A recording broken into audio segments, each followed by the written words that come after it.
Hello friends, good morning. Today we discuss FYBSc part number 3 lipids. તો અહીંયા મસ્તીનું એક sentence લખેલું છે કે વિથ ધ વોટર આઈ સે ટચ મી નોટ. એટલે શું કહે, લિપિડ કેવું છે કે વોટર સાથે ટચ કરવાની ના પડે, એટલે કે વોટર સાથે એ ઇન્ટરેક્શન થશે નહીં. To the tongue I am a tasteful.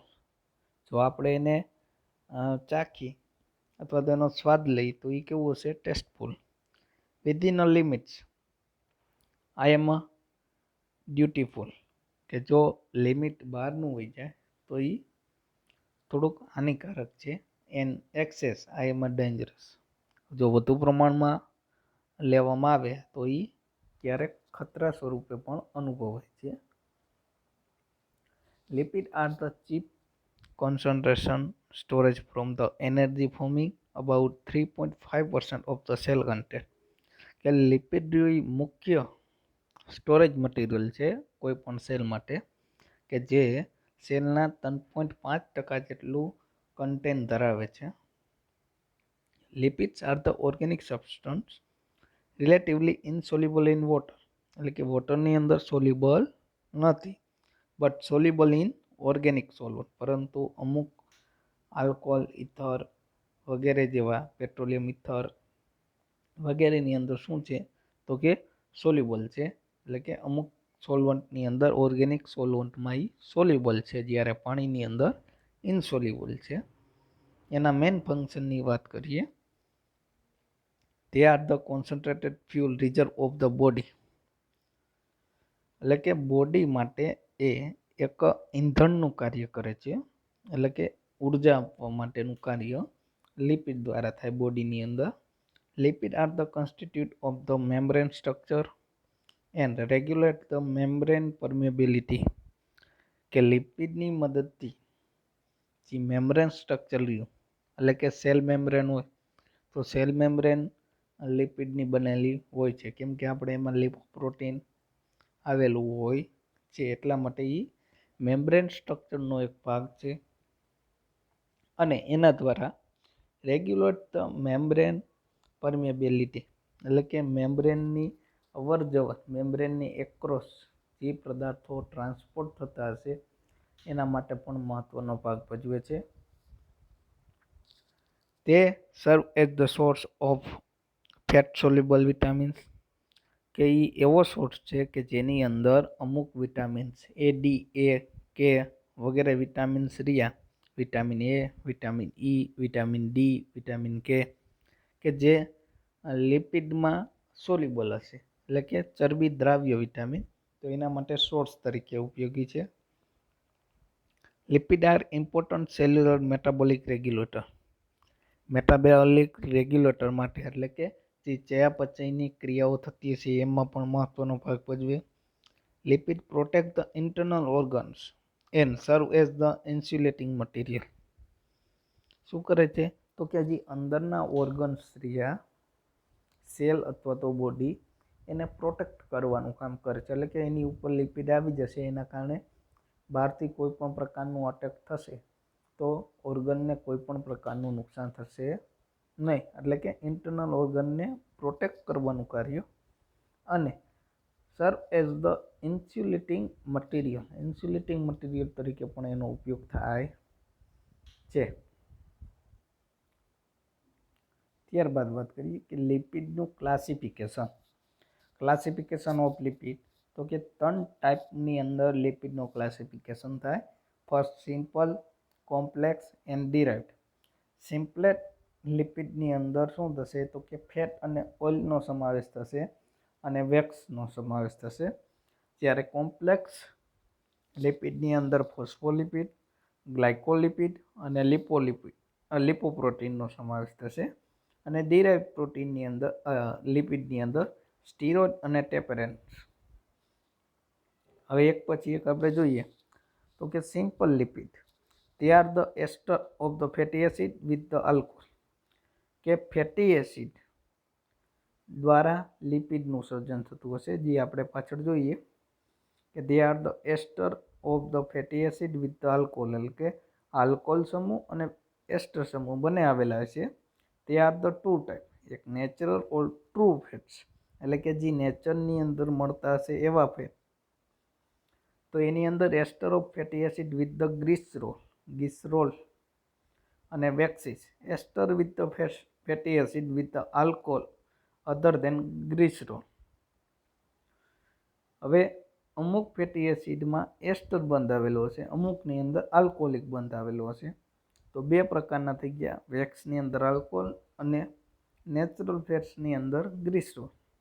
હવે એની અંદર આપણે જોઈએ નેચરલ ઓર ટ્રુ ફેટ્સ, કે true fats are the made up of the carbon, hydrogen, oxygen, but oxygen is the less. ઓક્સિજનનું લેવલ કેવું હશે? ઓછા પ્રમાણમાં હશે. કેમ કે આલ્કોહોલ જોડાયેલું હોય તો આલ્કોહોલમાં COO બંધ આવેલો હશે, એટલે કે એક જ ઓક્સિજન આવેલો હશે, એટલે કે ઓક્સિજનનું પ્રમાણ ઓછું હશે. A fat molecule is made up of two component. હવે ફેટ મોલેક્યુલ ડીઓ એ બે કમ્પોનન્ટનો બનેલો છે, એક તો ગ્લિસરોલ અને એક ફેટી એસિડ. હવે ફેટી એસિડની 1 થી 3 mole of same or different long chain, કે એક જ પ્રકારના ફેટી એસિડ અથવા તો એક કરતાં વધારે પ્રકારના ફેટી એસિડ એકબીજા સાથે જોડાયેલા હશે. હવે ગ્લિસરોલનું સ્ટ્રક્ચર અને ફેટી એસિડનું સ્ટ્રક્ચર અહીં આપી દીધું છે. તો glycerol molecules has 3 carbon each bearing a OH group, એટલે કે 3 કાર્બન આવેલા હશે અને ત્રણેય કાર્બન OH ગ્રુપ સાથે જોડાયેલા હશે. એવા સ્ટ્રક્ચરને આપણે શું કહીએ? ગ્લિસરોલ કહીએ. જ્યારે fatty acid molecule is the unbranched chain of the carbon atom. Carbon એટમની લાંબી ચેન હશે એની સાથે, અને અનબ્રાન્ચેડ એટલે કે બ્રાન્ચવાળી હશે નહીં. It has the COOH carboxylic group at 1N and H bond to the almost all the carbon atom. લગભગ બધા જ કાર્બન સાથે H બોન્ડ આવેલા હશે અને એના લાસ્ટ કાર્બન સાથે COOH ગ્રુપ આવેલું હશે. Fatty acid may be saturated and unsaturated. હવે એના બે પ્રકાર પડ્યા, કે સેચ્યુરેટેડ ફેટી એસિડ અને અનસેચ્યુરેટેડ ફેટી એસિડ. હવે સેચ્યુરેટેડ ફેટી એસિડ હશે એની વચ્ચે કાર્બન વચ્ચે સિંગલ બોન્ડ જ આવેલો હશે, જ્યાં અહીંયા આપણે ફિગરમાં જોઈ શકીએ છીએ. જ્યારે અનસેચ્યુરેટેડ ફેટી એસિડની અંદર અમુક કાર્બન પછી બે કાર્બન વચ્ચે ડબલ બોન્ડ આવેલો હોય તો એને આપણે અનસેચ્યુરેટેડ ફેટી એસિડ કહેવામાં આવે છે. ત્યારબાદ waxes, lipid which are long chain saturated fatty acid, a long chain saturated alcohol of the high molecular weight other than the glycerol. Glycerol કરતાં એનો મોલેક્યુલર વેટ કેવો હશે? વધારે હશે. અને સેચ્યુરેટેડ ફેટી એસિડની એક આખી લાંબી ચેન હશે. એક્ઝામ્પલની અંદર beer wax, the secretion of the abdominal glands of the worker honey bees, એટલે કે હની બી દ્વારા, એટલે કે મધમાખી દ્વારા જે મીણ ઉત્પન્ન થાય એની એક ગ્લેન્ડમાંથી, એટલે કે ગ્રંથિમાંથી, કે જેને આપણે મધ કહીએ, તો એ બિયર વેક્સ, બીસ વેક્સ. પછી lanolin and wool fat, secretion of the catenation gland and obtained from the wool of the sheep. શીપમાંથી ઉત્પન્ન થતું wax. સિબમ, secretion of the sebaceous gland of the skin, એટલે કે પરસેવો. cerumen, soft and the brownish wax secretion gland in the external auditory canal, also known as the ear wax, એટલે કાનની અંદર જે મેલ જોવા મળે એ. plant wax, coating from the plant organ to prevent the transpiration, એટલે કે વૃક્ષોની અંદર જે જોવા મળે એ વેક્સ. પેરાફિન વેક્સ વગેરે. તો એ વેક્સિસના એક્ઝામ્પલ છે. ત્યારબાદ કોમ્પ્લેક્સ લિપિડ, તો તે are the derived of the simple lipids having a additional group like a phosphate, nitrogen base, protein, et cetera. They are the further divided into phospholipid, glycolipid and lipolipid. હવે complex lipid ક્યાં જોવા મળે? અથવા તો એની સાથે શું હોઈ શકે?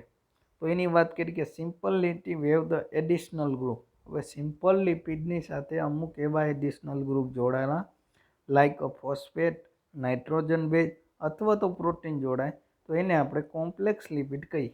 તો એની અંદર કેનો કેનો સમાવેશ થયો? તો કે ફોસ્ફોલિપિડ, ગ્લાયકોલિપિડ અને લિપોપ્રોટીનનો સમાવેશ થયો. તેમાં first of all phospholipid. They are made up of a molecule of glycerol. કેનો બનેલો હશે? તો કે glycerol or other alcohol heavy, અને બીજા આલ્કોહોલ. તો એની અંદર a phospho group at one of its OH group. પહેલા કાર્બન સાથે શું આવે છે? ફોસ્ફો ગ્રુપ અને OH ગ્રુપ આવેલું છે. Two fatty acid molecules at other the two hydroxylic group. અને બે ફેટી એસિડના મોલેક્યુલ OH ગ્રુપ સાથે જોડાયેલા હશે. Nitrogen containing base attach to the phospho group, એટલે કે ફોસ્ફો ગ્રુપ સાથે અટેચમેન્ટમાં હશે. Phospholipid molecules has a hydrophobic tails and hydrophilic head. એટલે કે જે ફોસ્ફોલિપિડ હશે એના બંને છેડા, એક છેડો હશે એ હાઇડ્રોફોબિક હશે અને એક છેડો હશે એ હાઇડ્રોફિલિક હશે. હવે હાઇડ્રોફોબિક છેડો હશે એ ફેટી એસિડનો હશે અને હાઇડ્રોફિલિક છેડો હશે એ એનો ફોસ્ફેટ ગ્રુપવાળો છેડો હશે. એટલે કે એક છેડો પાણી પ્રત્યે શું કરતો હશે? તો કે આકર્ષણ કરતો હશે અને એક છેડો એ પાણી પ્રત્યે અપાકર્ષણ થશે. એટલે કે એક ધ્રુવીય અને એક અધ્રુવીય અથવા તો પોલાર ચેન અને એક non polar. Glycolipid. They are the components of the cell membrane, particularly myelin sheath and the chloroplast membrane. Spherocyte are the most simplest form of the glycolipid, કે જેનું અહીંયા એક્ઝામ્પલ આપી દીધું છે. લિપોપ્રોટીન. They contain lipids and protein in their molecules. એટલે કે આના મોલેક્યુલ્સની અંદર લિપિડ આવેલું હશે અને પ્રોટીન પણ આવેલું હશે. They are the main constituent of the membrane, કે મેમ્બ્રેનની અંદર આવેલો એક ઘટક છે. They are the found in milk and egg yolk. એટલે કે મિલ્કની અંદર પણ આવેલું હશે લિપોપ્રોટીન અને એગની અંદર પણ આવેલું હશે. Lipid are the transport in the blood and lymphs as a lipoproteins. હવે બ્લડની અંદર અને લિમ્ફની અંદર આ લિપિડ ટ્રાન્સપોર્ટ કરવા માટે લિપોપ્રોટીનનો ઉપયોગ થાય. 5 type of lipoproteins like the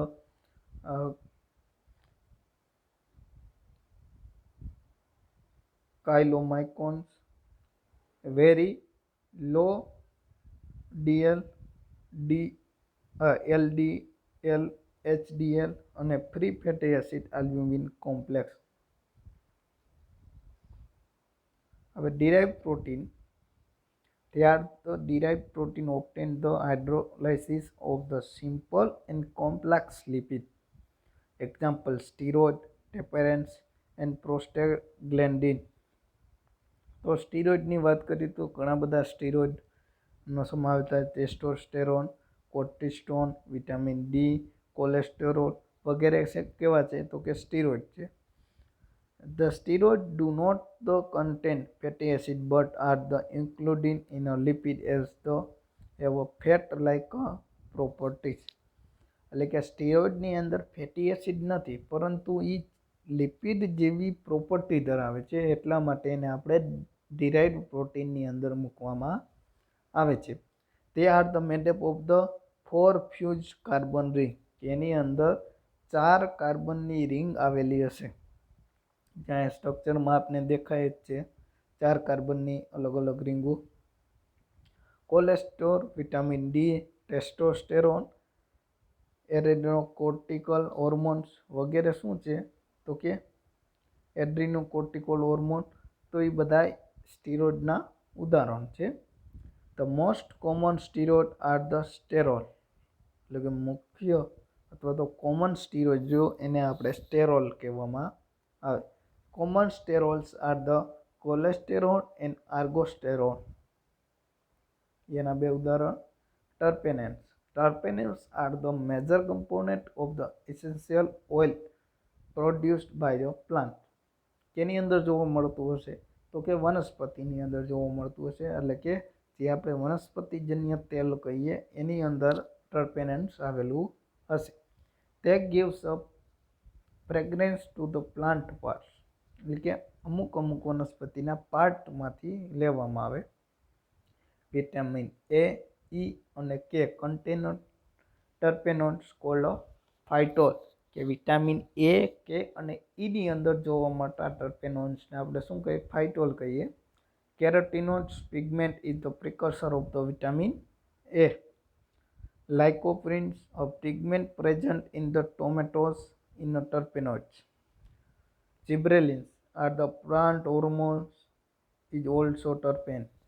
એટલે કે અહીંયા એક્ઝામ્પલ આપી દીધા કેરોટીનોઇડ્સ, લાઇકોપિન્સ અને જીબ્રેલિન્સ. તો એ બધા ટર્પેનોઇડ્સ છે કે જે અલગ અલગ કામ કરે છે. જો કેરોટીનોઇડ્સની વાત કરીએ તો એ વિટામિન એનું પ્રિકર્સર તરીકે ઉપયોગી થાય. લાઇકોપિન્સની વાત કરીએ તો એ ટોમેટોઝની અંદર આવેલું એક પિગમેન્ટ છે કે જે ટર્પેનોઇડ છે. અને જીબ્રેલિન્સ કે જે પ્લાન્ટ હોર્મોન્સ માટે ઉપયોગી છે. રેડી?